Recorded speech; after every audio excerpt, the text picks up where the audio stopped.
Hello class, my name is Denise Henderson. Today is January 30th, 2022. So today we're going to speak about skin and the three layers, the epidermis, the dermis, and the hypodermis. So the first one we're going to speak about is the epidermis. The epidermis has quite a few functions. It's water resistant. It's our outer layer, the part of the skin that you can visibly see. It's also our first line of defense. It functions as a cell renewal cycle. So it basically has a cycle of the old cells slaw off and then it reproduces new cells. Then we have the dermis.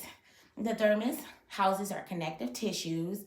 It is responsible for housing our sweat glands, our blood vessels, our hair follicles, and it also contains nerve ending, which those are responsible for uh, hot to feel hot and cold, the difference between hot and cold, the difference between the pain levels, the tolerance, and so forth. Lastly, we have the hypodermis.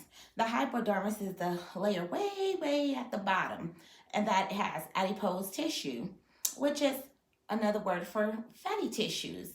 The hypodermis is basically houses our internal organs. It stores, like I said again, our fat tissues. Um, that's also a very important layer because it's basically a cushion for our body, for all the fragile parts of our internal body. It cushions it so that way it's a protective layer as well, but in our inner body. Well, thank you so much for listening and hope you have a blessed semester.